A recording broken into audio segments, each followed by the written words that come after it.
반갑습니다. 반갑습니다. 인사할까요? 네. 네, 감사합니다. 오늘 두 번째 시간이고요. 하나님 나라의 비밀 두 번째 이야기를 좀 나누도록 하겠습니다. 이런저런 이야기가 있겠지만, 지난주에 좀 시간이 위태위태했던 것 같아요.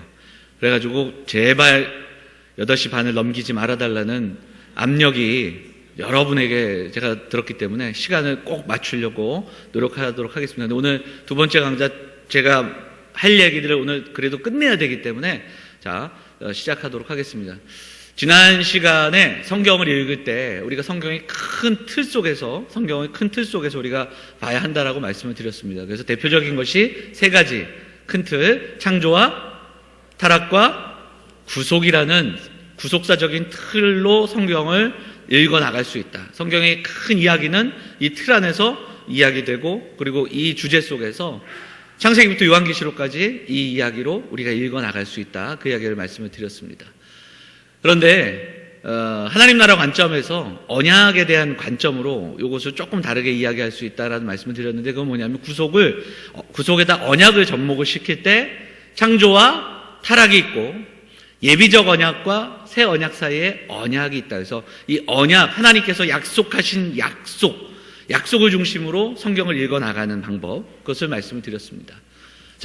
그런 가운데 톰 라이트라는 학자가 주장하는 그런 성경을 읽는 방법이 있는데, 그게 뭐냐면 하나님의 직접적인 통치가 있고요, 그리고 간접적인 통치, 그리고 직접적인 통치, 이렇게 세 분류로 성경을 나눕니다.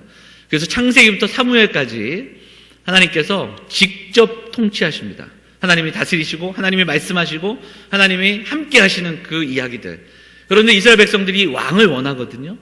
그래서 왕을 세워주시는 거예요. 왕을 통해 통치하는 시간이 있었고, 그 이후에 다시 예수 그리스도를 통하여서 오늘 신약의 말씀들은 직접적인 통치의 시대다. 이것이 이제 이 톰 라이트라는 학자가 주장하는 관점입니다. 성전 신학이라는 것이 있습니다. 이게 요즘 최근에 나오는 이야기들인데, 성경 전체를 하나의 성전으로 바라봅니다. 그래서 오늘 우리가 이야기 맨 끝에 요한계시록 21장을 나눌 텐데, 요한계시록 21장의 내용이 새 하늘과 새 땅, 새 예루살렘이거든요. 근데 그 새 예루살렘이 어떤 것인가? 근데 그것이 결국은 성전의 개념으로 이해되는, 그래서 에덴과 새 하늘과 새 땅, 이것을 성전으로 바라보고, 우주적인 성전으로 바라보면서, 그럼에도 불구하고 이 가운데 죄가 들어와서 실패한 이 땅 가운데 지상성전, 회막과 성막과 성전으로 이어지는 성전을 허락하셨고, 그런데 이 성전이 무너지고, 그리고 참 성전이신 예수 그리스도께서 이 땅에 오심으로 그 이후에 또한 지상성전을 세우신데, 이것은 건물이 아니라, 이제 오늘 우리가 이제 요 이야기를 할 건데, 건물이 아니라 바로 교회인 우리에 대한 이야기다. 그리고 새하늘과 새 땅에 대한 이야기를 우리가 좀 나누도록 하겠습니다. 했죠. 그리고 이 이야기도 나눴습니다. 하나님 나라의 백성들, 왕과 백성과, 그리고 땅과, 그리고 법. 왕은 하나님이시고, 백성은 아담과 하와였고, 그리고 땅은 에덴이었다면 그 법은 선악과를 금지하셨던 하나님의 말씀이었다. 이 이야기도 드렸습니다. 가나안 땅의 하나님 나라는 조금 다릅니다. 한번 보세요. 이제 아브라함을 비롯해서 아브라함에부터 시작된 족장의 시대를 통해서 하나님이 새로운 백성과 새로운 땅을 약속하시거든요. 왕은 하나님이신데 백성은 누구냐면 이제 출애굽한 백성입니다. 애굽에서 이제 출애굽한 백성이 하나님의 백성이 되고 하나님의 나라의 백성이 됩니다. 그리고 땅은 어디냐면 가나안으로 이동합니다. 그리고 법은 율법을 허락하시는 거예요. 이제 그 이야기를 오늘 2과 들어가기 전에 조금 더 하도록 하겠습니다. 말씀을 한번 읽어볼까요? 출애굽기 19장 말씀 함께 읽겠습니다. 시작! 내가 애굽 사람에게 어떻게 행하였음과 내가 어떻게 독수리 날개로 너희를 업어 내게로 인도하였음을 너희가 보았느니라. 세계가 다 내게 속하였나니 너희가 내 말을 잘 듣고 내 언약을 지키면 너희는 모든 민족 중에서 내 소유가 되겠고 너희가 내게 대하여 제사장 나라가 되며 거룩한 백성이 되리라. 너는 이 말을 이스라엘 자손에게 전할지니라. 이렇게 말씀하고 있어요. 출애굽기 19장은 출애굽기 20장이 어떤 장면이죠? 모세가 어느 산으로 올라가요? 시내산으로 올라가는 거죠. 그 바로 앞에 나오는 19장. 이 19장에서는 모세에게 이제 언약 맺으실, 언약식 바로 전해 주시는 말씀들이 나와요. 근데 여기에서 이스라엘 백성들에게 약속을 하시잖아요. 내 말을 잘 듣고 내 언약을 지키면 그럼 뭐가 돼요? 내게 대하여 어떤 나라? 제사장 나라 되고 그리고 너희는 거룩한 백성이 될 것이다. 이렇게 말씀하고 계시는 거예요. 자, 히브리인들이 애굽에 몇 년 노예살이를 했죠? 430년이야. 어마어마한 세월입니다. 한 세대를 한 40년을 보나요? 한 세대를 한 40년 보는데 제가 좀 찾아보니까 요즘은 20년으로 얘기하더라고요. 그만큼 세대가 차이가 급격하다고 그러더라고요. 오늘 구역장 교육 때도 이야기했지만 잠깐 이야기 나눈 이야기들 오늘 포로 70년 가지고 나눈 이야기할 때 이 70년이라는 세월도 어마어마한 거거든요. 그러니까 이민 1세대, 2세대, 2.5세대로 바뀌는 시간입니다. 근데 430년은 어마어마한 시간이에요. 430년 지났다면 이제는 애굽의 사람으로 살아가는 거죠. 애굽의 노예로 살아갑니다. 그래서 애굽에서 어떤 배웠던 것, 본 것들 그 모든 것들이 뼛속 깊이 노예로 살아가는 그 사람들이 바로 히브리인들이었어요. 히브리라는 이름 자체도 노예들을 칭하는 그런 의미가 담겨 있는 그런 것을 보게 되잖아요.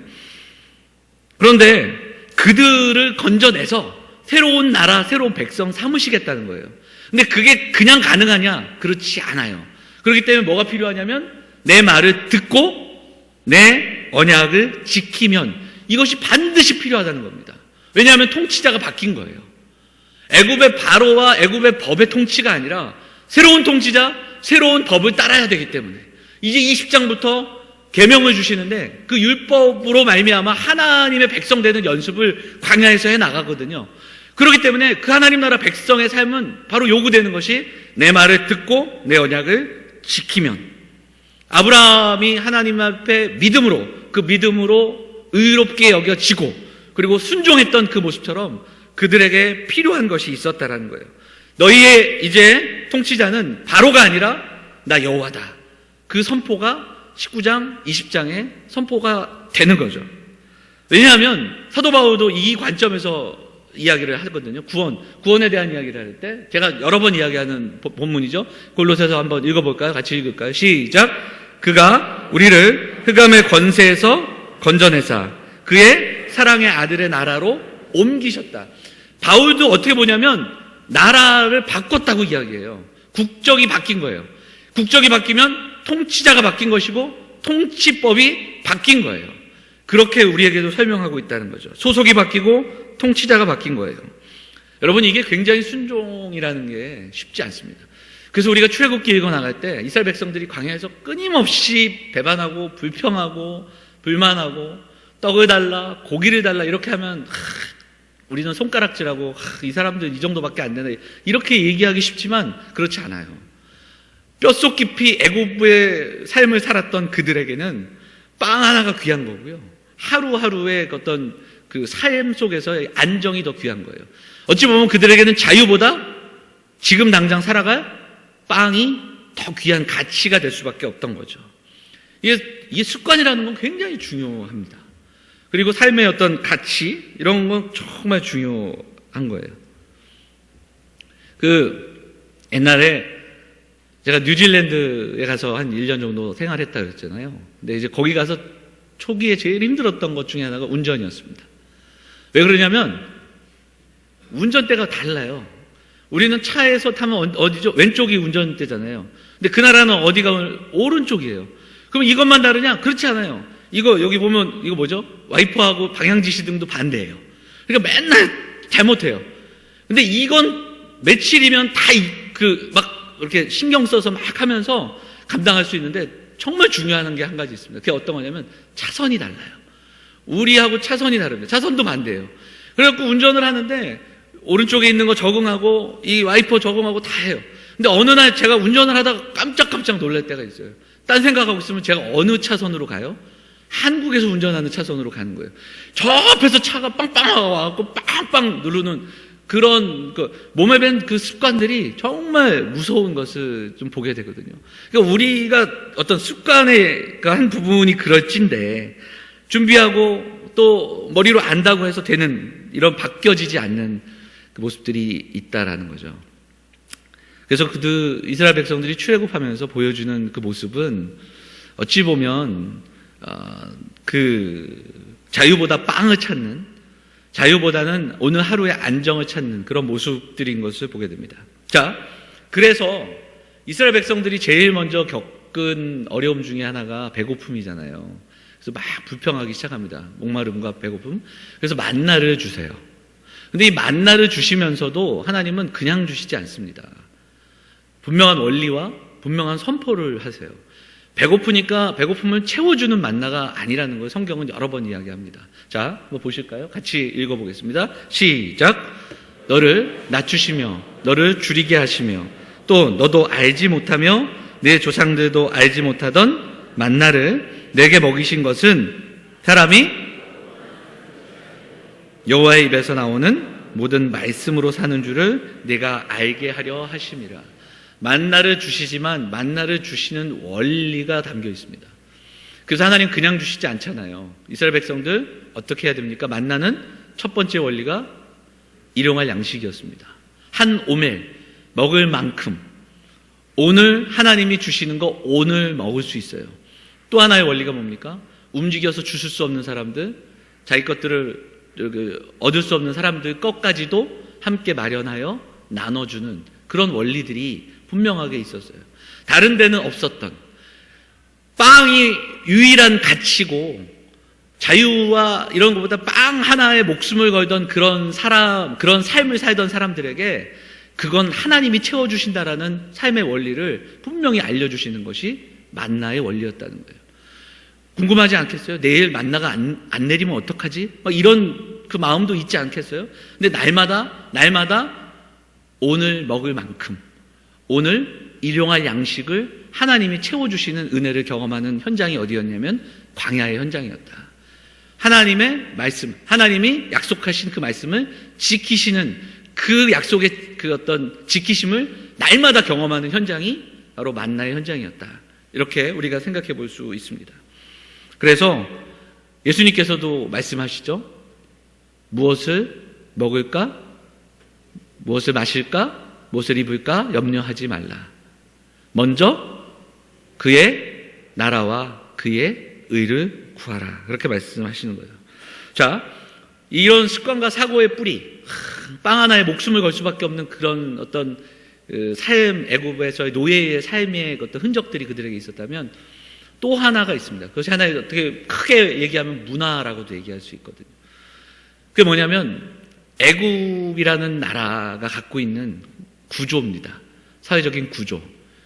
이걸 구조악이라고도 하는데 애굽이 갖고 있던 신분 계급과 그리고 사회 질서였습니다. 하나로 얘기하자면 피라미드 사회, 피라미드식의 사회. 노예 위에 평민이 있고 평민 위에 일부 소수의 귀족이 있고 귀족 위에 왕이 있는. 그래서 왕이 이 모든 사람들을 통치하고 그리고 이 아래 깔려진 노예들의 땀과 눈물로 인해 위에 있는 사람들이 그 이득을 더 많이 갖는 그런 사회적인 구조를 가지고 있었던 게 애굽이었습니다. 애굽만이 아니라 근동지방의 대부분의 나라들, 역사 속에서 그 시대의 나라들이 갖고 있던 사회적인 구조였습니다. 그리고 이스라엘은 가나안 땅에 들어가서 결국은 그것을 사모해서 왕을 세우려고 발버둥을 치는 거예요. 이웃 나라들의 구조와 모습들을 사모하고 그것을 위해서 발버둥을 치죠. 그런데 이스라엘 백성들에게 주신 율법들이 내용이 이제 많은데 그 중에 이제 오늘 잠깐 하나만 살펴보면 분명하게 다른 하나님의 법이 있습니다. 그 중에 하나가 어떤 것이냐 한번 보도록 하겠습니다. 그게 바로 어떤 사회 질서냐면 안식일에 대한 법입니다. 안식일. 왜 안 넘어가지? 자, 위에서 넘겨주셔. 이거 왜 갑자기 안 되죠? 다음 장이 안 넘어가나요? 네. 안식일 옆에 써 있는 거 한번 읽어볼까요? 같이 읽어볼게요. 시작. 차별 없는 쉼입니다. 그래서 사실은 안식일 하나만으로도 우리가 해야 할 수 있는 이야기들이 너무나도 많은데, 안식일에 담겨 있는 뜻 가운데 중요한 것이, 그리고 다른 나라와의 어떤 사회적인 구조와 비교되는 것 중에 하나가 차별 없는 쉼입니다. 읽어보도록 할까요? 같이 읽겠습니다. 시작. 안식일인즉 너나 내 아들이나 내 딸이나 내 남종이나 내 여종이나 내 가축이나 내 문 안에 머무는 객이라도 아무 일도 하지 말라. 그러니까 이 안식일에 담겨진 의미는 차별 없는 쉼이었습니다. 귀족과 왕들과 주인만 쉬는 게 아니라 노예도 쉴 수 있는 나라가 바로 이스라엘이었습니다. 그래서 함께 하나님의 통치 속에서 하나님의 하나님 주신 안식을 경험하는. 그래서 우리가 그 연초에 그 직분자 교육을 들을 때에 그 내용 속에서 이 내용이 잠깐 언급됐었어요. 이 땅을 살아가면서 지금 우리도 주일을 지키고 있는데, 그 주일의 의미는 부활의 어떤 기념, 부활의 기쁨을 나누는, 그리고 부활의 감사와 예배하는 날이기도 한데, 그 안에 안식의 의미가 담겨 있습니다. 그래서 우리는 주일에 주 안에서 안식해야 됩니다. 그리고 나만 안식하는 것이 아니라 타인의 안식도 할 수 있도록 우리는 애써야 한다라는 거예요. 그래서 사실은 우리가 어릴 때 주일날 돈 쓰면 큰일 나고 혼나고 쥐어 맞고 그랬거든요. 그랬는데 이 돈을 쓰지 않는 이유는, 주일날 돈을 쓰면 큰일 나고 이게 구원의 문제가 아니라 우리가 하나님 나라를 살아가고 있다라는 그 원리 속에서 안식을 최대한 누리며 또한 타인의 안식들까지도 우리는 수고해야 하기 때문에 그렇습니다. 평양 대부흥 운동에 관련된 역사책들을 보면 평양에서 대부흥 운동, 그래서 사람들이 그 모여서 회개하고 기도하고 날마다 부흥회 하면서 말씀으로 깨우친 그때에 일어났던 사건 중에 하나가 현상이 뭐였냐면, 평양 시내에 주일날 문 연 곳이 가게들이 없었다. 그런 기록들이 선교사들의 편지와 기록을 통해서도 살펴볼 수 있는 겁니다. 노예가 쉴 수 있던, 노예에게도 쉼이 있던 나라가 그 이스라엘의 모습이었습니다. 또 하나가 있다면 노예의 자유를 선포하고 나누는 나라였습니다. 그러니까 노예를 생산하고 부리는 나라가 아니라, 결국은 노예가 노예로 끝나는 나라가 아니라 자유가 보장된 나라였습니다. 그게 어떤 사상이냐면 50년 만에 돌아오는 희년입니다. 희년. 자, 읽어볼까요? 같이 읽겠습니다. 시작.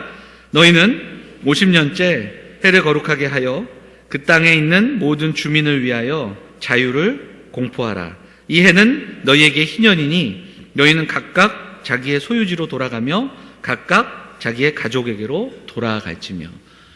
땅과 노예가 다 원래 자리로 돌아가는 겁니다. 안식일과 희년에는 놀라운 믿음의 원리가 또 담겨 있습니다. 안식년은 안식일과 희년 사이에 안식년이 있는데, 이 안식년은 6년에 한 번, 그러니까 7년째 되는 해에 쉬는 해로 이렇게 기억하지만 제일 중요한 건 땅을 쉬게 하는 겁니다. 희년도 마찬가지예요. 그런데 불구하고 1년 동안 땅을 쉬게 하는데도 불구하고 그걸 누가 채워주십니까? 하나님이 채워주시는 것을 신뢰하고 믿음으로 그 말씀에 순종하는 겁니다. 7번째 되는 안식년을 지난 이후에 희년을 한 번 더 경험합니다. 그럼 2년 동안의 살림을 누가 채워주시는 거예요? 하나님이 채워주심을 믿으며 고백했던 백성들의 고백이 여기에 담겨 있는 겁니다. 그래서 이스라엘 백성들은 정말 잊지 말아야 될 중요한 사상이 있다면 그건 뭐였는가? 가나안 땅은 소유하는 땅이 아니라 임대받은 땅이었다라는 거예요. 그리고 임대료를 내야 했고 애굽의 삶을 버리고 하나님의 통치 안으로 들어가야 했다. 이제 그 이야기를 성경은 우리에게 들려주고 있는 겁니다. 그런 가운데 성경은 우리에게 또 중요한 이야기들을 들려주는데, 가나안 땅을 허락받은 이스라엘 백성들에게 모세가 마지막으로 신신당부하면서 설교하는 그 이야기들이 어디에 담겨 있냐면 신명기에 담겨 있거든요. 그래서 모세의 3편의 설교가 신명기의 내용이에요. 가나안 땅에 들어가는 다음 세대들, 가나안 땅에 들어가는 광야에서 태어난 애굽을 경험하지 않았던 세대들에게 당부하는 내용들이 들려지는데, 자, 신명기 7장 말씀 한번 볼게요. 같이 읽어볼까요? 같이 읽겠습니다. 시작. 바로와 온 애굽에 행하신 것을 잘 기억하되 내 하나님 여호와께서 너를 인도하여 내실 때에 내가 본 큰 시험과 이적과 기사와 강한 손과 편 팔을 기억하라, 이렇게 되어 있습니다. 신명기 7장 8장 6장 7장 8장 그 뒤에까지 계속되는 그 문장 속에서 반복되는 단어가 있습니다. 그게 뭘까요? 빨간 글씨로 기억하랍니다. 신명기의 핵심은 기억하라예요. 한 가지 더 볼까요? 8장 한 번만 읽어보도록 하겠습니다. 시작. 그러나 네가 마음에 이르기를 내 능력과 내 손의 힘으로 내가 이 재물을 얻었다 말할 것이라. 네 하나님 여호와를 기억하라. 그가 내게 재물 얻을 능력을 주셨습니다. 이같이 하심은 네 조상들에게 맹세하신 언약을 오늘과 같이 이루려 하심이니라. 여기서도 뭐가 나와요? 기억하라예요. 그러면 그냥 기억하라. 그럼 무엇을 기억해야 하는가? 이게 참 중요한데요. 하나님의 하신 일들을 기억하는 겁니다. 그럼 하나님은 왜 그들을 구원하셨고 하나님은 왜 그 일들을 하셨을까? 이게 참 중요하거든요. 출애굽기 한번 말씀 보겠습니다. 같이 읽어볼까요? 같이 출애굽기 시작.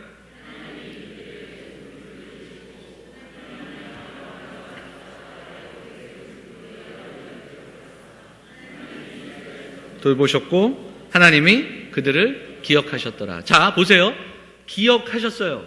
그런데 고통 소리를 들으시고 기억하셨다. 이 본문을 가지고 그렇게 해석해서 기도하면, 그런데 그게 아니라 그 중심에 뭐가 있냐면 하나님이 아브라함과 이삭과 야곱과 요셉에게 하셨던 무엇을 기억하셨어요? 언약을 기억하셨어요. 그러니까 하나님이 일하신 이유, 하나님이 출애굽시키시고 하나님의 나라로 가나안 땅을 허락하시고 하나님이 그 일들을 신실하게 이뤄가시는 이 이유는 택하신 족장들의 믿음과 택하신 족장들의 순종과 그들의 열심 때문이 아니라 하나님이 언약을 기억하심으로 하나님은 그 약속을 분명히 이루어 가신다. 이게 모세의 설교였고 또한 성경의 우리를 향한 진술이라는 거예요. 자, 출애굽기 6장도 한번 읽어볼게요. 같이 읽을까요? 시작. 가나안 땅 곧 그들이 거류하는 땅을 그들에게 주기로 그들과 언약하였더니 이제 애굽 사람이 종으로 삼은 이스라엘 자손의 신음소리를 내가 듣고 나의 언약을 기억하노라. 하나님이 언약을 기억하심으로 지금 일하고 계시다는 거예요. 언약 때문이에요. 하나님이 약속하셨기 때문이에요. 이후에 살펴보겠지만 하나님이 일하심을 우리가 기억할 때 하나님의 성품을 경험하게 됩니다. 그런데 그게 뭐냐면 하나님의 신실하심이라는 거예요. 성경의 스토리에 수많은 사람들이 나오고 수많은 이야기들이 있는데 수많은 위인들이 있는데 그 출연하는 사람들, 성경에 나오는 사람들의 수고와 열심과 땀과 눈물이 먼저가 아니라 하나님이 약속하신 그 약속에 하나님은 반드시 신실한 분이시기 때문에 그 신실함의 기초에서 하나님의 나라가 시작되고 하나님의 나라가 이어지고 있다는 것을 성경은 우리에게 증언하고 있다는 겁니다. 자, 하나님의 신실하심이에요. 자, 그러면 두 번째로 하나님은 무엇을 기억하시는가 우리가 좀 봐야 됩니다. 자, 민수기서 23장 읽어볼까요? 같이 읽겠습니다. 시작. 주고 인생이 아니시니 후회가 없으시도다. 어찌 그 말씀하신 바를 행하지 않으시며 하신 말씀을 실행하지 않으시랴. 하나님은 신실하신 분이라는 거예요. 하나님의 나라는 하나님의 신실하심에 기초하는 겁니다. 그래서 구약 성경에서 이야기하는 하나님의 나라는 그 기초는 다른 무엇이 아니라 뭐다? 하나님의 신실하심이에요. 또한 하나님의 나라는 어떤 나라냐? 그 하나님의 신실하심을 기억하는 나라예요. 그래서 한 걸음 한 걸음 광야를 걸어가고 하나님이 허락하신 그 땅에 들어가서 살아갈 때 그들이 해야 할 건 뭐냐면 그 신실하심을 기억하는 겁니다. 그리고 나서 그들이 하나님의 신실하심을 자신의 삶을 통해 신실함으로 고백하는 나라가 하나님의 나라라는 것을 구약 성경과 그리고 모세오경 속에서 우리는 찾아볼 수 있다. 자, 이 이야기를 좀 먼저 드리면서 오늘 2과를 이제서야 시작하도록 하겠습니다.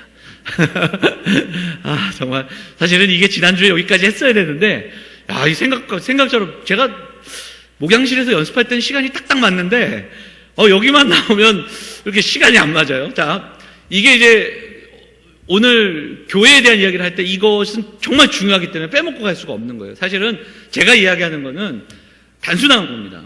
여러분, 하나님 나라는 가는 게 아니라 오는 겁니다. 좀 바꿔 말하면 하나님 나라는 임하는 거예요. 하나님 나라는 우리가 죽어서 가는 천국이 아니라 하나님이 통치하시는 곳이 하나님의 나라예요.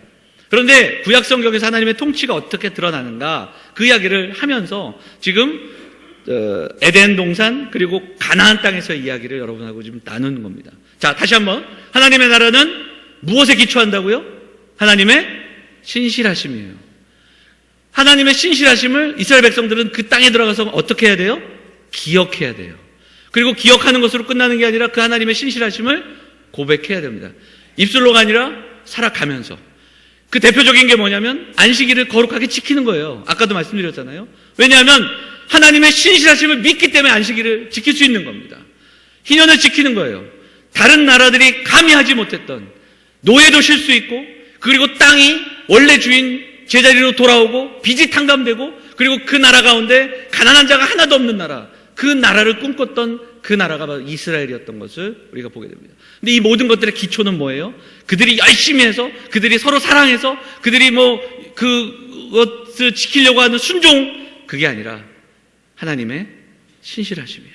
그리고 그들이 해야 될 것은 그 신실하심을 기억하는 겁니다. 그리고 그 신실하심을 삶으로 살아내는 거다. 자, 이렇게 말씀드릴 수 있겠습니다. 자, 앞부분에서는 하나님 나라의 핵심을 통치로 봤습니다.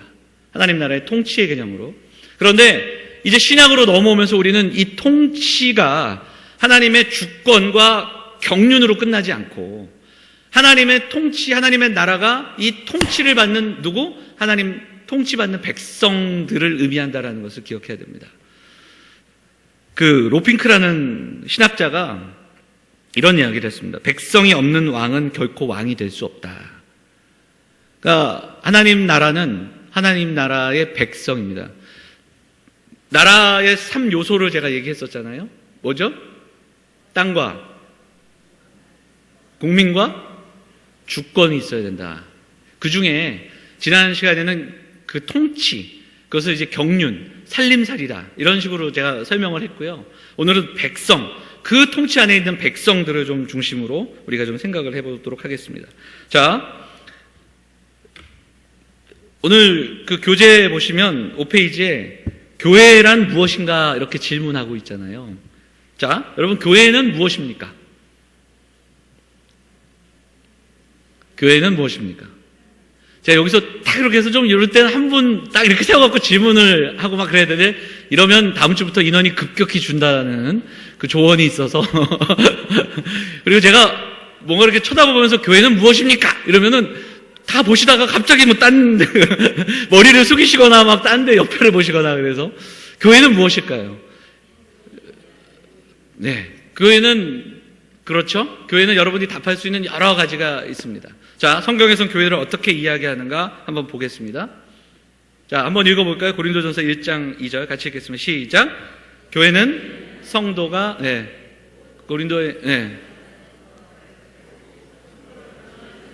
자들과 또 각처에서 우리의 주, 곧 그들과 우리의 주 대신 예수 그리스도의 이름을 부르는 모든 자들에게, 사도 바울이 편지를 쓰면서, 자, 고린도에 있는 하나님의 교회 하고서 그 다음 뭐라 하면 곧, 교회는 그 다음에 교회가 누구냐면 그리스도 예수 안에서 거룩하여 지고 뭐라고? 성도라 부르심을 받은 자들이다, 이렇게 되어 있죠. 성도라 부르심을 받은 자들. 그 다음에 예수 그리스도의 이름을 부르는 모든 자들. 사도 바울은 어떻게 이야기하냐면 교회를 성도라고 이야기합니다. 그리고 예수의 이름을 부르는 모든 자들이라고 분명하게 이야기하고 있습니다. 자, 고린도전서 3장 16절 한번 볼까요? 같이 읽을까요? 시작. 너희가 하나님의 성전인 것과 하나님의 성령이 너희 안에 계시는 것을 알지 못하느냐. 사도 바울은 교회를 뭐라고 이야기하냐면 성령이 거주하는 곳이다, 이렇게 이야기합니다. 성령의 거주지로 이야기합니다. 성령의 거주지. 이 거주지는 굉장히 중요합니다. 방문지가 아니라 거주하시는 곳이에요. 하나님이 가끔씩 우리가 막 애써 하나님을 부르면 하나님이 그때 잠깐 우리가 불쌍해서 들렸다 가시는 관광지가 아니라 하나님이 아예 거주하시는, 하나님이 우리 안에서 다스리시고 우리와 함께 하시는 바로 그곳이 교회다, 이렇게 이야기하고 있는 겁니다. 요한복음 22장을 보면요, 요한복음 2장에서는 아마 여기 안 돼, 요한복음 2장에서는 어떻게 되어 있냐면 예수 그리스도가 성전이신 것을 우리에게 설명합니다. 예수 그리스도가 성전인 것을 설명하고요, 출애굽기 40장 말씀은 여호와의 영광이 충만한 곳이 바로 성전이다, 이렇게 교회다, 이렇게 우리에게 설명하고 있어요. 자, 공통점이 하나 있는데 여기서 교회는 뭐뭐가 아니다, 건물이 아니다라는 거예요. 교회는 건물이 아니에요. 교회는 조직이 아니고 교회는 종교단체가 아니에요. 종교적인 조직이 아니에요. 물론 교회를 신약성경에서 의미했던 이 에클레시아라는 단어, 이 단어는 에크와 클레시아가 이제 합쳐지는 단어인데 이것이 부르심을 받은 자들이라는 뜻이 있긴 하지만, 그래서 이것이 쓰였던 그 말씀들을 좀 찾아보면 어떤 그 공적인 모임의 뜻이 있기는 하지만 중요한 것은 교회는 건물로 이야기되지 않는다, 신약성경에서. 그리고 조직이나 단체로 이야기되지 않는다라는 거예요. 에클레시아는 부르심을 받은 자들인데, 여기서 그냥 여기다 조금 더 첨가하자면 이 부르심이라는 것이 에크, 어디로부터, 클레시아, 부르심, 이렇게 부르시다, 이런 뜻이거든요. 그런데 이 부르심에는 반드시 따라오는 게 있습니다. 보내심이에요. 성경은 우리에게 하나님의 백성들을 부르셨다라고 분명히 얘기합니다. 콜이 들어가거든요. 부르심을 받았어요. 근데 여기서 절대로 끝나지 않습니다. 우리가 구원받은 그 부르심의 의미 안에는 뭐가 있냐면 보내심이 있어요. 그래서 마태복음 28장 마지막에는 우리를 파송하시잖아요. 그래서 우리가 성부와 성자와 성령의 이름으로 세례를 주고 제자를 삼아 가르쳐 지키게 하는 그 모든 것들이 마태복음과 또 사도행전에 담겨져 있는 것처럼, 부르심에는 부르심으로 끝나는 게 아니라 어디까지 가야 된다? 보내심이 있다. 그래서 세상으로 다시 가야 돼요. 요거는 이따가 좀 더 이야기하도록 하겠습니다. 교회는 건물이 아니에요. 교회는 종교단체가 아니다. 조직이 아니라 교회는 성도이며 그리고 성령의 전인 우리가 바로 교회이다, 말씀을 드렸습니다. 그럼 교회의 기초는 무엇일까? 자, 교회의 기초는 무엇일까? 우리 마태복음 16장 말씀 18절만 한번 읽어보도록 하겠습니다. 같이 읽겠습니다. 시작. 또 내가 너는 베드로라, 내가 이 반석 위에 내 교회를 세우리니 음부의 권세가 이기지 못하리라. 자, 여기서 이 반석은 뭘까요? 이 반석은 뭐예요? 뭐예요? 이 앞에 너는 베드로라, 내가 이 반석 하면은 이 반석을 같은 단어로 이렇게 해석하기도 하지만 사실은 이 마태복음 16장 앞에 나오는 구문과 연결해 볼 때 베드로가 했던 고백입니다. 주는 그리스도시요 살아계신 하나님의 아들이십니다라는 이 고백 위에 하나님의 교회를 세우신다라는 약속입니다. 그래서 교회의 기초는 바로 신실하신 하나님을 고백하는 삶입니다. 신실하신 하나님을 고백하는 고백이 있는 삶, 그 삶이 있는 곳이 교회입니다. 교회의 기초는 예수 그리스도를 향한 바른 고백입니다. 교회의 기초는 예수 그리스도를 향한 바른 고백. 그리고 고백은 그냥 말로 하는 게 아니라 말씀에 대한 순종이 있는 삶, 신실함을 고백하는 삶, 이것을 의미하고 있다, 이렇게 우리가 묵상해 볼 수 있습니다. 자, 한 가지만 더 볼게요. 하나님 나라에 대한 아까 봤던 표를 조금 바꾸면 언약에 대한 이야기를 할 때 왕이 하나님이시고 이스라엘이 백성이고 그리고 그들을 통치했던 것이 율법이고 그 율법 안에 하나님이 만나주시는 통로가 하나 있었는데 그게 뭐냐면 제사였습니다. 이 제사에는 반드시 필요한 것이 있었는데 죄사함을 위한 피 흘림이에요. 그래서 동물의 피가 필요했습니다. 새 언약의 백성들에게 주셨던 그 약속들은 이렇게 바뀝니다. 왕은 하나님이시고 백성이 교회와 성도라면 새 계명을 주십니다. 서로 사랑하라. 하나님 사랑과 이웃 사랑에 대한 계명을 주시고 말씀을 지켜 행하는 그들이 하나님을 만날 수 있는 통로가 있었다면 제사가 어떤 제사냐면 여기 구약에 나오는 이 제사와는 다른 한 번에 드려진 완전한 제사로 말미암아 이스라엘 백성들은 하나님께 나아갈 수 있게 됩니다. 하나님의 나라의 회복이 그들이 기대했던 것과 달리, 그래서 하나님이 통치하시고 이스라엘 백성들은 예전에 가나안 땅으로 들어갔던 그 애굽에서 나와 가나안 땅으로 들어갈 때 그 이루어졌던 하나님 나라, 이제는 로마의 지배 속에서 다시 한번 나와서 바벨론의 땅에서 자신들이 70년 만에 건져내셨던 그 하나님이시기에 이제 다시금 예수님 그 당시의 사람들도 뭘 기대하고 있었냐면 제3의 출애굽을 기대하고 있었거든요. 하나님 나라의 회복을 기대하고 있었는데 그 회복은 전혀 다른 방법으로 그들에게 다가온 겁니다. 예수 그리스도의 고난과 십자가로, 그리고 영원한 제사로, 언약적인 죽음으로 그렇게 이루어 가신 것을 우리가 좀 보게 되죠. 자,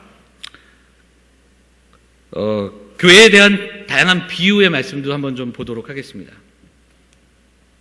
자, 한번 읽어볼까요? 디모데전서 3장 15절 같이 읽겠습니다. 시작.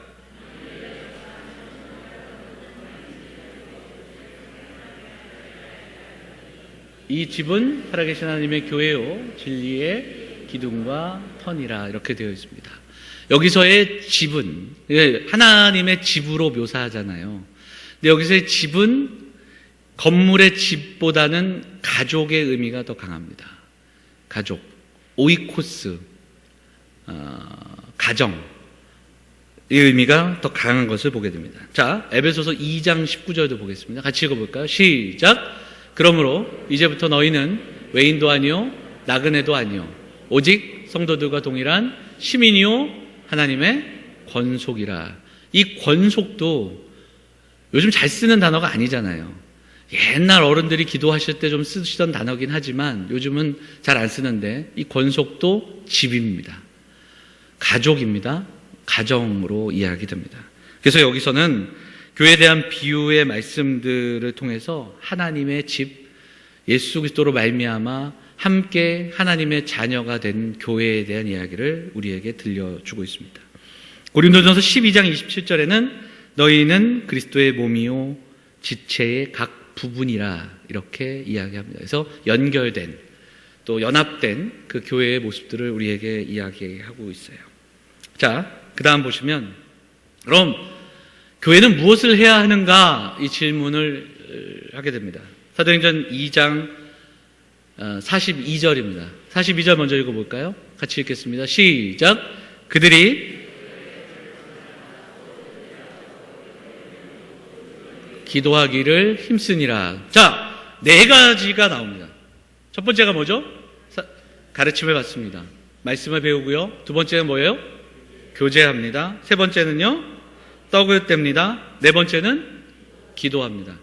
자, 여기서 교제와 떡을 뗀다는 것은 같은 의미로도 해석할 수 있습니다. 여기서 떡을 떼는 것은 간식을 나눠주고 밥을 나눠주는 걸까요? 아니에요. 성찬의 이야기가 여기에 담겨져 있는 겁니다. 자, 다시 한번. 그들은 가르침을 받았습니다. 말씀을 배우는 일에 힘썼고, 그리고 말씀을 배우며 그들은 말씀 안에서 교제했고, 그들은 성찬을 나눴습니다. 그리고 그들은 기도하기를 힘썼습니다. 교회가 교회다운가에 대한 그 모습들, 성도가 성도다운가 하는 모습들을 기준이 여기에서 우리는 묵상해 보게 됩니다. 가르침을 받고 있는가? 가르침을 배우고 있고 말씀의 가르침 속에서 살아가고 있는가? 나에겐 성도의 교제가 있는가? 그리고 또 하나님 앞에 온전한 예배의 삶이 있는가? 그리고 기도하며 살아가는가? 이 단순하면서 이 원칙적이고 그리고 기본적인 이 원리가 사도행전 2장에 분명하게 교회에 대한 원리로 우리에게 제시되고 있다는 거예요. 오늘 구역장 교육 때 잠시 얘기했지만 성경을 가만 구문구문 읽어보면 오늘도 에스라서 7장 읽으면서 거기서도 아주 단순한 원리가 나와요. 말씀을 지키고 순종하고 그리고 가르치기로 결심한 에스라의 이야기가 나오면서 그 얘기를 쭉 했는데 성경은 복잡하게 이야기하지 않습니다. 오늘 제가 구역장님들한테 얘기했지만 제가 그 예전에 섬겼던 교회에서 노인대학을 할 때 노인대학 하면은 구청에서 한 학기 동안 의사들을 많이 보내줘요. 구청에서 도와주기 때문에. 그러면 어떤 분들 오냐면 정신의학과 도 오시고 또 뭐 위의학과 그리고 또 내과 뭐 가정의학과 한 두세 번의 강의가 있습니다. 조금씩 다른 치매 강의도 있고 뭐 건강 강의도 있고. 근데 제가 가만히 들어보니까 같은 내용이에요. 건강을 위해서 어떻게 해야 돼요? 어르신들에게 이야기합니다. 조금만 드세요. 운동을 하세요. 좋은 기쁜 마음을 가지세요. 요 내용들이요.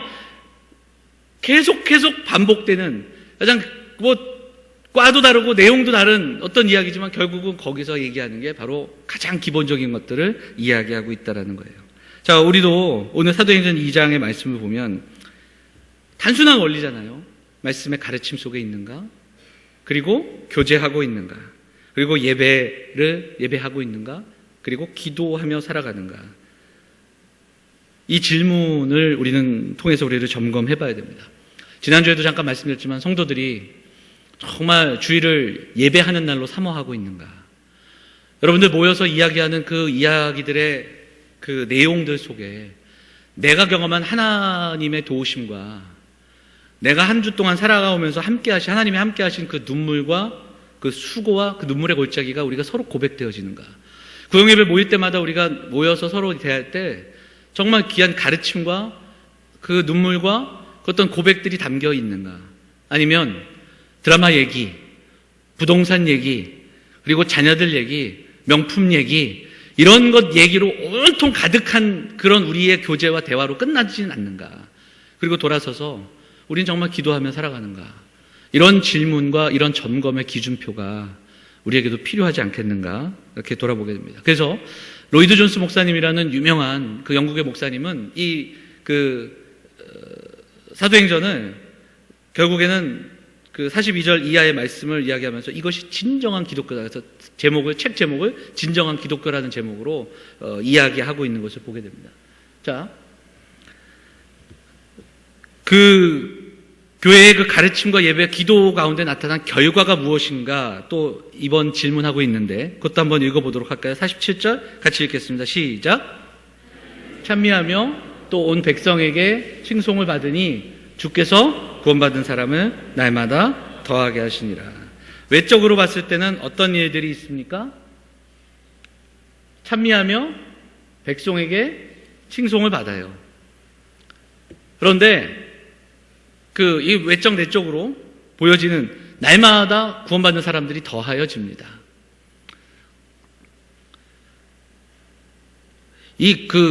저는 여기 구절에서요. 주께서 구원받는 사람을 날마다 더하시더라. 저는 이 사도행전 2장 42절에서 47절의 이 구절이 보여지는 것은 구원받는 사람이 더해지는 거잖아요. 더해지는 건데 그 안에 뭐가 담겨 있냐면 하나님을 향한 찬미가 있고 온 백성에게 칭송을 받고 있다는 거예요. 칭찬을 받을 수 있다. 구원받는 사람이 날마다 더하여진다는 건 이 짧은 구절에 누가가 어떤 진술을 들려주고 있냐면 초대교회에 급격한 부흥이 있었는데 하나님께 돌아오는 수많은 백성들이 있었던 그 원인과 이유는 어디에 있는가? 사도들이 병자 고치고 귀신 내쫓고 그리고 설교 잘하고 그리고 그들이 이런 어떤 모임들을 하고 헌신된 공동체 이런 게 있었지만 이것이 아니라 결국은 그 모든 것들을 누가 사용하셨다? 주께서 사용하셨다. 결국은 날마다 더하시는 것은 주께서 그들에게 더하여 주신 것이지 그들로 인해서 부흥을 경험한 것이 아니라는 것을 이야기하고 있다는 겁니다. 그래서 우리도 사실 목회자의 마음속에서도 그리고 또 우리 중직자들 또 오래된 어르신들 우리 성도들 마음속에서도 우리 그 교회가 참 부흥하고 또 정말 귀한 사역들을 감당하고자 하는 꿈이 있는 것이 맞습니다. 그러나 숫자가 채워지는 게 우리의 목표가 돼서는 안 됩니다. 그 전에 우리에게 선행돼야 될 게 있어요. 그러니까 부흥은 하나님이 허락해 주시는 겁니다. 주께서 날마다 더해 주시는 것이고, 그러기 위해서 우리는 힘써야 하고 교회다운 모습으로 돌아가야 한다. 오늘 사실은 그 얘기, 하고 싶은 이야기는 그겁니다. 그래서 하나님 나라와 교회가 무관하지 않고, 그럼 교회는 어떤 공동체가 되어야 하는가를 우리는 다시 한번 기억하고 묵상해야 된다. 이런 이야기를 좀 나누고 싶습니다. 자, 그러면 지상 최대의 사명이 뭐냐? 사도행전 1장 8절 같이 읽어보겠습니다. 시작! 오직 성령이 너희에게 임하시면 너희가 권능을 받고 사마리아와 땅끝까지 증인이 되라고. 뭐라고 말씀하시냐면 내 증인이 되라고 말씀하십니다.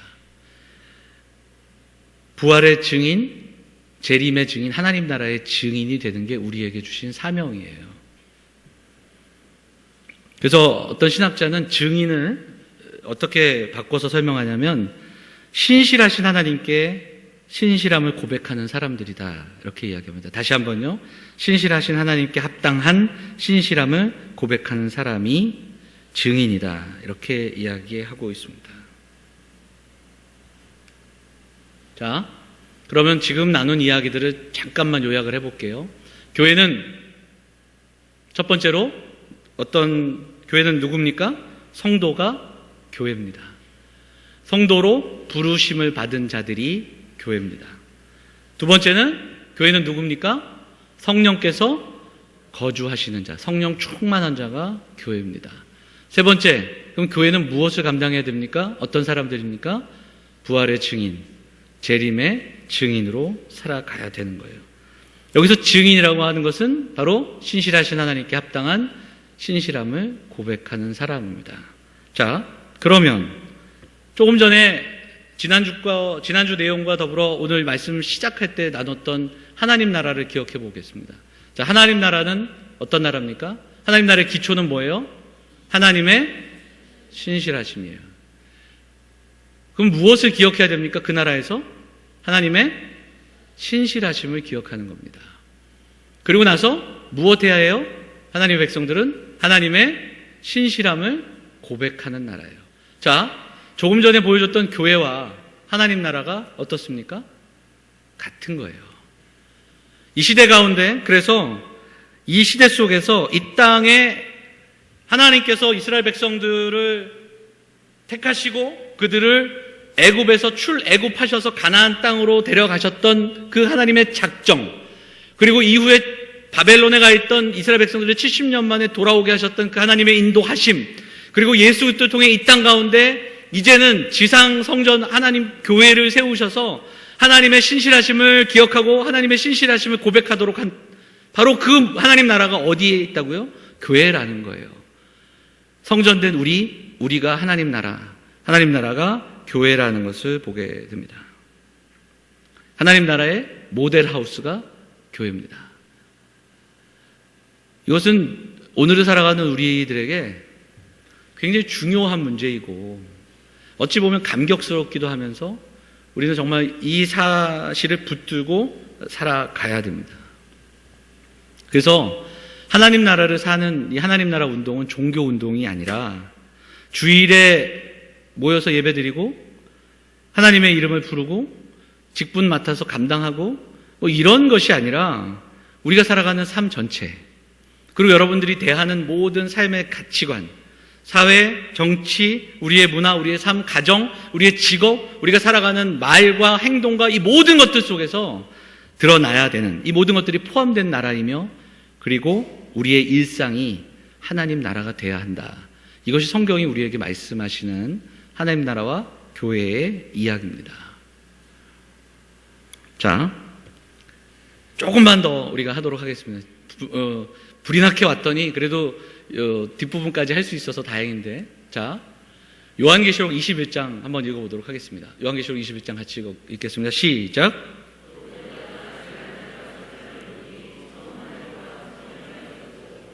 바다도 다시 잊지 않더라. 또 내가 보매 거룩한 성 새 예루살렘이 하나님께로부터 하늘에서 내려오니 그 준비한 신부와 남편을 위하여 것이더라 같더라, 이렇게 되어 있습니다. 자, 새하늘과 새 땅에 대한 이야기인데요. 보시면 21장 1절 2절 말씀에 이렇게 보니까 처음 하늘과 땅이 없어지고 완전히 창조되는 것 같이 나타나는 장면이 나와요. 이 새 하늘과 새 땅에 쓰이는 단어가, 이 새로운 땅, 뉴라는 단어가 그 우리가 생각하는 그 완전한 그 새 것, 이 개념이 아니라 카이노스라는 단어인데 이것은 본질이 변화되는 겁니다. 본질이 새로워지는 것. 자, 이것은 좀 말씀을 찾아보겠습니다. 요한계시록 21장 한번 볼까요? 요한계시록 21장을 좀 보면서 우리가 얘기하도록 하겠습니다. 21장.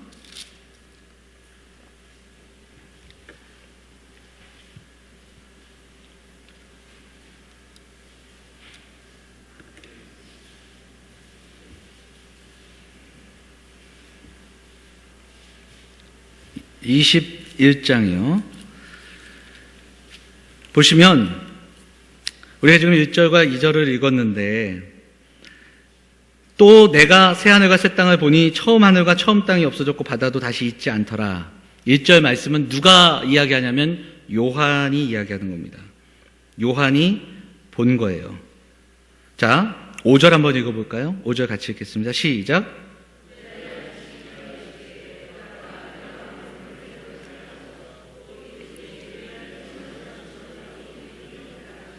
기록하라 하시고, 이건 누가 하신 말씀이에요? 보좌에 앉으신 이가 하시는 말씀입니다. 그래서 이 새하늘과 새 땅은 완전히 모든 것들이 파괴된 이후에 새롭게 지어지는 땅이 아니라 갱신의 의미가 담겨져 있다. 이전 것이 없어지는 것이 아니라 완전히 새로워지는 거예요. 근데 새로워지는 정도가 너무 커서 처음 것들이 다 지나간 것처럼 보이는 그런 장면들이 여기에 나오는 거죠. 그러면서 어떤 이야기들이 나오냐면 새 예루살렘이 나오고, 그 새 예루살렘에 대한 이야기가 9절부터 나옵니다. 근데 이 새 예루살렘에 대해서 요한계시록을 설명할 때 여기에 나오는 성곽을 측량할 때 보석들이 막 나옵니다. 자, 19절 한번 볼까요? 19절 한번 읽어보세요. 19절 쭉 읽어볼까요? 시작. 성곽의 기초석은 각색 보석으로 꾸몄는데,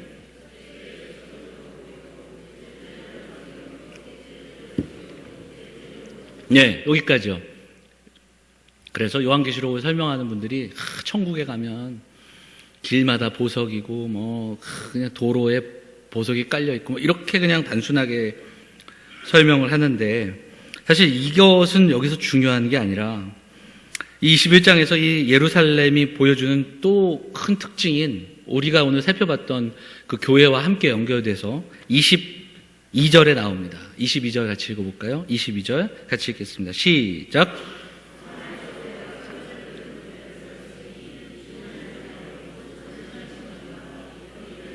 그 성전이심이라. 여러분이 요한계시록 21장에서 22절은 굉장히 중요한 절입니다. 성의 큰 특징 중에 하나가 뭐냐면 그 안에 성전이 없습니다. 여러분, 예루살렘 성은 왜 예루살렘 성이 유명하냐면, 그리고 이스라엘 백성들에게 예루살렘이 의미가 있던 이유는 그 안에 예루살렘 성전이 있었기 때문에 그래요. 그러니까 지금 우리가 받는 충격은 보다 이 요한의 이야기를 들었을 때 당시의 충격은 어마어마했을 겁니다. 이스라엘 백성들은 솔로몬 성전 지은 이후에 그 솔로몬 성전 무너지고 포로 생활 갔다가 돌아와서 제일 먼저 한 게 뭐냐면 성전 짓는 일이었습니다. 성전 공사가 중단되었지만 또다시 합심해서 성전을 지어냈어요. 그리고 또다시 그 성전이 무너진 이후에 헤롯이 성전을 다시 한번 이렇게 보수해주는 그 헤롯 성전이 세워지고 이후에 성전이 무너집니다. 정말 그들에게는 그 성전은 소중한 곳이고, 그런데 예루살렘 성 안에 성전이 없다라는 건 충격이에요. 근데 왜 성전이 없다? 왜 성전이 없습니까? 성 자체가 성전이기 때문에 그렇습니다. 아니, 그 성에 계시는 하나님의 은혜, 그 어린 양이 성전이시기 때문에 그렇습니다. 그리고 또한 이것은 오늘 타는 우리에게도 주시는, 아까 우리가 살펴봤던 것처럼 교회는 건물이 아니라 예루살렘 안에 성전 모양이 있어서 성전이 아니라 어린 양, 그리고 주 하나님 전능하신 어린 양이 성전이신 것처럼 우리도 그 주 예수께서 거하시는 성전이기에 우리도 교회인 거예요. 그래서 마지막 새하늘과 새 땅에 주어지는 새 예루살렘의 그 모습은 그냥 지금과 상관없는 모습이 아니라 이미 우리가 경험하고 또 우리가 소망할 수 있는 그러한 이야기라는 것을 바라보게 됩니다. 또 하나의 특징을 또 이야기하게 됩니다. 그게 뭐냐면 23절이에요. 23절 읽어볼까요? 23절 읽겠습니다. 시작.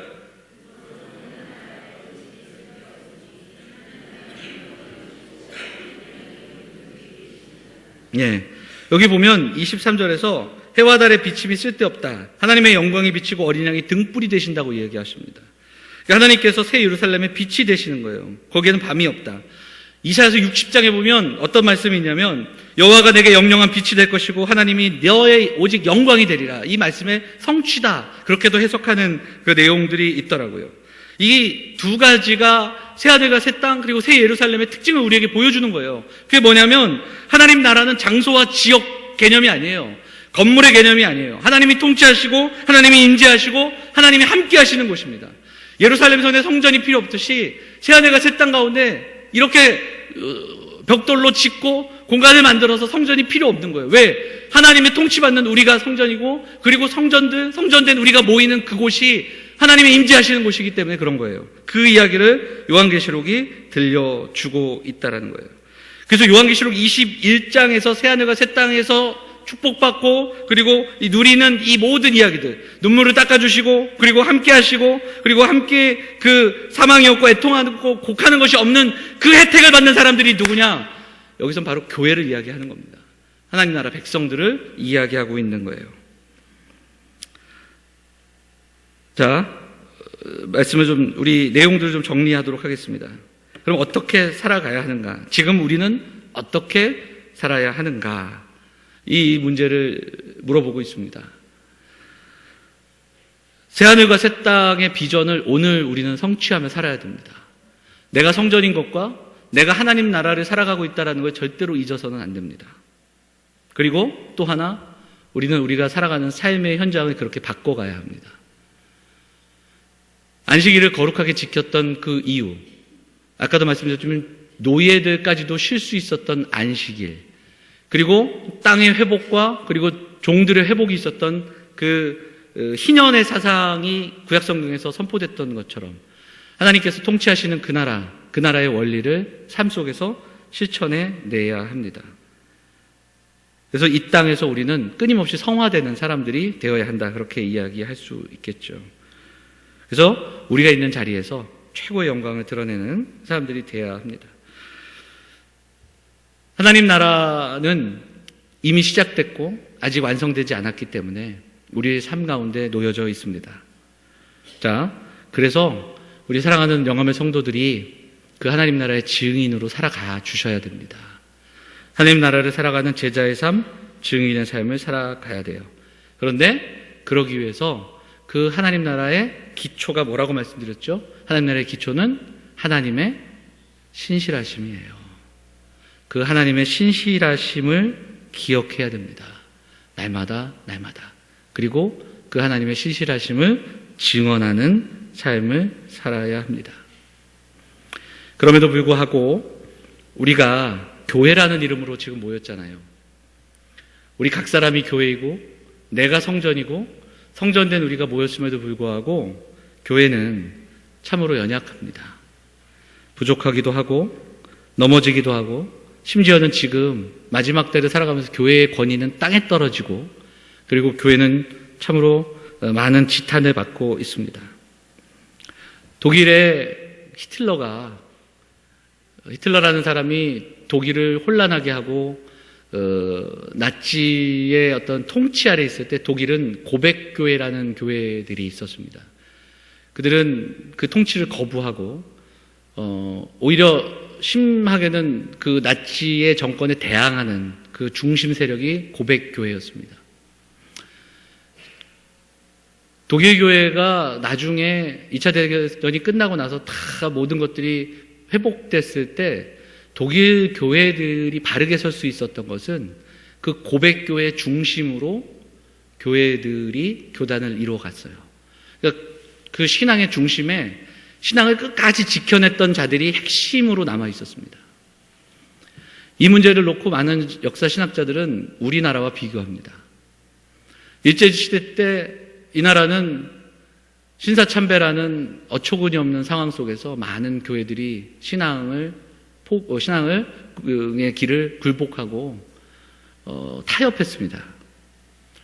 신사참배하지 않았던 몇몇 교단, 우리 교단을 비롯한 몇몇 교단이 있습니다. 그런데 해방이 되고 그리고 또한 6.25가 끝난 이후에 한국 교회의 핵심 속에서 이 교회들을 이끌어가고 그 교회에서 세력을 갖고 또 그 교회에서 말씀을 가르쳤던 그런 그 교단들은 그렇게 힘들고 어려울 때 우리가 잘 아는 주기철 목사님이나 또 우리 교단이나 이런 재건 교단이나 이런 교단이 아니라 신사참배에 참여했던, 그리고 그 이후에 계속해서 새로 태어나는 정권들과 손잡았던 그 사람들이 교회의 주류가 되고 신학교들을 가지면서 한국교회의 문제를 진단하는 역사학자들이 있음을 좀 보게 됩니다.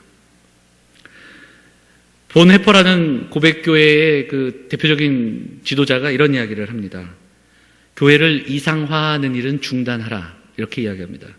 공동체 자체보다 공동체가 함께 누렸던 경험, 자신들이 함께 했던 세월, 자신들의 꿈을 사랑하는 사람들은 아무리 의도가 순수하고 정직하고 희생적이라고 해도 그 공동체를 파괴할 수 있다, 이렇게 이야기합니다. 교회는 소중하고 교회가 함께 했던 세월과 교회가에게 주셨던 우리에게 관계와 꿈은 너무나 중요합니다. 그런데 그것은 하나님 나라를 뛰어넘어서는 안 됩니다. 하나님의 신실하심과 하나님의 신실하심을 기억하고 하나님의 신실하심을 증언하는 이 일들을 절대로 포기해서는 안 됩니다. 하나님 나라는 교회이기 때문에 그렇습니다. 오늘 이 시대를 살아가는 우리에게 있어서 구원에 대한 이 열망과 하나님 나라의 완성이 미래에 대한 열망이긴 하지만 저와 여러분에게는 사명이 되어야 합니다. 그래서 나의 가정과 우리의 교회와 우리가 살아가는 사회 구성원 속에서 우리는 그 하나님 나라의 원리를 만들어 가야 됩니다. 끊임없이 이루어 가려고 발버둥 치고 믿음으로 분투하고 살아가야 되는 겁니다. 그것이 우리에게 너무나도 중요합니다. 칼빈이 이런 얘기를 했습니다. 교회는 눈에 보이지 않는 하나님 나라를 눈에 보이도록 만들어야 할 책임이 있다. 다시 한번요. 여기서 좀 아멘이 조금 나오면 감사할 텐데 시간이 많이 가서 벌써 마음에 좀 상처들이 입으셨는지. 자, 다 끝냈습니다. 교회는 눈에 보이지 않는 하나님 나라를 어떻게 해요? 눈에 보이도록 만들어내야 합니다. 그 책임이 있다. 칼빈이 이야기했습니다. 하나님 나라를 살아갈 때 세상이 우리를 통해서 그 하나님의 통치를 보게 되는 거예요. 하나님 나라를 우리가 살아갈 때 그 당시 초대교회 성도들에게는 마땅한 책도 없었고 제자훈련 없었고 설교 들을 수 있는 루트도 많지 않았고 교리문답도 없었습니다. 초대교회 건물이 있었습니까? 조직이 있었습니까? 그렇지 않았어요. 그런데 그들은 세상과는 다른 가치를 갖고 살았다. 이건 참으로도 중요합니다. 예전에도 한번 말씀드렸지만 2세기에 전염병이 있었는데 로마를 휩쓸던 그때 많은 사람들이 로마를 떠났을 때, 심지어 의사도 떠났을 때 몇몇 그리스도인들이 남아서 병사들을 돌보았다. 뭐 그런 기독교 역사, 교회사 얘기를 듣게 됩니다. 그리고 환자들을 돌보다 자신들도 병들어 죽은 이야기들이 남겨져 있습니다. 많은 사람들이 그 이후에 교회를 찾아오게 되는 이야기들도 우리에게 들려집니다. 하나님 나라는 하나님의 신실함을 기억하는 나라입니다. 우리는 여전히 연약하고 우리는 부족하지만 하나님이 신실하시기에 그 하나님의 신실하심을 기억하면서 오늘도 그 하나님 앞에서 신실한 고백으로 살아가는 그 나라, 좀 그 나라를 우리가 꿈꿨으면 좋겠습니다.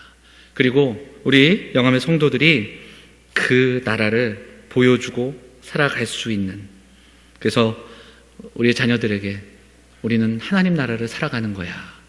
우리는 그 나라의 백성이야. 우리는 우리의 애씀과 수고로 살아가는 것 같지만 하나님의 신실하심으로 오늘을 살아가는 거야. 이 이야기를 들려주고 보여줄 수 있는 그 하나님 나라의 놀라운 비밀을 경험하며 세상을 향하여 나는 그리스도인이라 자신 있게 이야기할 수 있는 우리 영암의 성도들이 다 되시기를 간절히 소망합니다. 이 정도로 말씀을 좀 정리하도록 하겠습니다. 첫 주, 둘째 주 우리가 하나님 나라에 대한 이야기를 들었는데 이 말씀도 좀 적어 놓으셨다면 좀 기억하면서 우리가 누구인지 그리고 그 하나님의 신실하심은 우리에게 어떻게 임하셨는지 기억하면서 우리가 오늘도 하나님 나라를 살아가는 그 백성들 될 수 있었으면 좋겠습니다. 우리 잠시 말씀 붙들고 한 번만 기도하도록 하겠습니다. 하나님 나라, 그 하나님의 신실하심을 붙들고 오늘도 성전된 교회된 우리로 살아가게 하옵소서. 우리 같이 잠깐 기도하도록 하겠습니다. 같이 기도하겠습니다. 하나님 아버지, 부족한 종 마음과 생각을 지켜주시고 하나님께서 붙들어 주시는 사랑으로 살아가며 하나님 나라의 이야기를 꿈꾸며 나아갈 수 있도록 인도하여 주시니 감사합니다. 하나님 나라를 증거하는 증인으로 살아갈 수 있도록 하나님의 교회를 교회되게 할 수 있도록 하나님 헌신하고 순종하고 나누며 우리가 용서하고 때로는 우리가 인내하며 그럼에도 불구하고 우리가 타협하지 않으며 살아갈 이유가 어디에 있는지를 돌아보는 성도들이 되게 하여 주시고 우리에게 허락된 이 놀라운 선물 장차 임할 하나님 나라 그 놀라운 선물 속에 오늘을 살아가고 있음을 기억하면서 그 하나님 나라를 위해 우리에게 주신 사명을 위해 살아가는 영험에 속한 성도들이 다 될 수 있도록 하나님 인도하여 주시옵소서. 주께서 함께하여 주시고 사랑과 은혜가 풍성하신 하나님 감사합니다. 죽을 수밖에 없는 자들을 택하여 주시고 불러주셔서 이제 또한 우리를 하나님 나라의 백성 삼으셔서 세상을 향하여 파송하시는 하나님의 놀라운 은혜를 감사드립니다.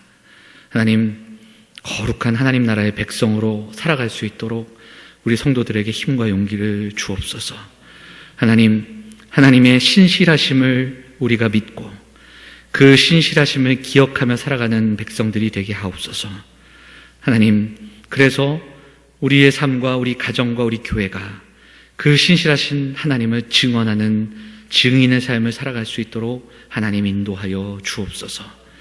여전히 교회는 연약하고 부족한 모습이지만 우리 각 사람의 모습을 보면 여전히 나약하고 부족한 모습이지만 하나님의 신실하심으로 우리를 이끄실 그 하나님의 놀라운 섭리와 또 하나님의 이끄심을 기대하며 오늘도 말씀 앞에 복종하며 살아가는 우리 사랑하는 성도들이 될 수 있도록 하나님 인도하여 주옵소서. 하나님 나라 그 백성으로 살아가는 것이 정작 우리의 직장과 우리의 삶의 터전과 학교와 그리고 믿지 않는 사람들과의 관계와 이 모든 삶의 순간순간마다 그것을 기억하며 살아야 하는데 쉽지 않음을 고백합니다.